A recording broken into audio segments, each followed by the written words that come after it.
প্রিয় শিক্ষার্থী, আসসালামু আলাইকুম। Easy learning Ismail sir YouTube চ্যানেলের পক্ষ থেকে সবাইকে স্বাগতম।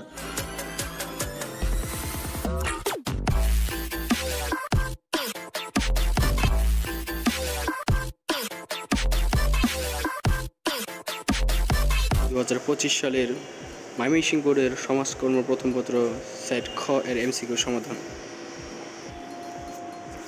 1. সমাজকর্মকে একটি কলা বা বিজ্ঞান ও পেশা হিসেবে অভিহিত করেছেন কে? ক. ডব্লিউ.এ. ফ্রিডল্যান্ডার। ক. 2. জাকাত বিতরণের খাত কয়টি? গ. 8টি। 3.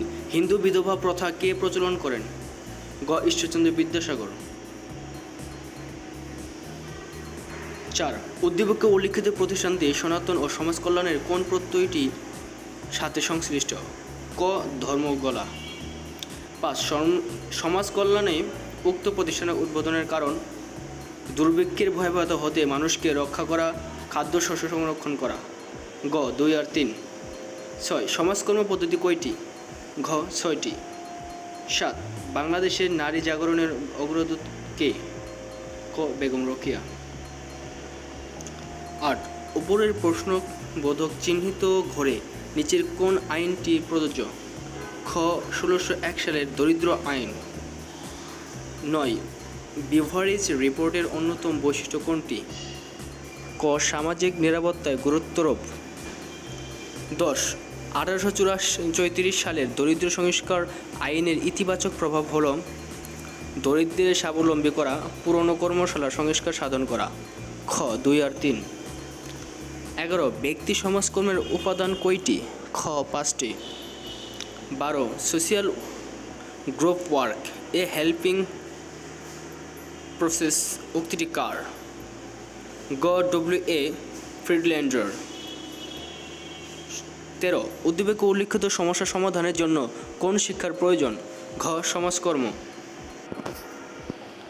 14. উক্ত সেবাদানকারী প্রতিষ্ঠানের কর্মীরা জনগণকে সচেতন করবে, সামঞ্জস্য বিধান সক্ষম করে তুলবে এবং বহুমাত্রিক জটিল সমস্যা চিহ্নিত করে সমাধান করবে। ঘ. সবগুলোই। সমাজকর্মের মানুষকে স্বাবলম্বী করতে চাই। 15. অর্থনৈতিক সাহায্য প্রদানের মাধ্যমে, সুপ্ত ক্ষমতার বিকাশে সাধনের মাধ্যমে, প্রশিক্ষণ প্রদানের মাধ্যমে। ঘ. সবগুলোই। 16. সমাজকর্মের মূল্যবোধ হচ্ছে ব্যক্তি স্বাধীনতা, আত্মনিয়ন্ত্রণ, অধিকার ও আইন শৃঙ্খলা রক্ষা করা। ঘ. 17. সমাজকর্মের বিভিন্ন পদ্ধতির মাধ্যমে সমস্যা সমাধান করা যায়। ব্যক্তির দরিদ্র জনগোষ্ঠীর সমষ্টির। ঘ. সবগুলোই। 18. ইশরাতের পঠিত বিষয়টি কোনটি? ক. সমাজকর্ম। 19. সমাজকর্ম পেশা হিসেবে পরিপূর্ণতা পায় কোন দেশে? ঘ. আমেরিকা। 20. উদ্দীপকে সমাজকর্মের কোন মৌলিক পদ্ধতির ইঙ্গিত রয়েছে? গ. সমষ্টি উন্নয়ন।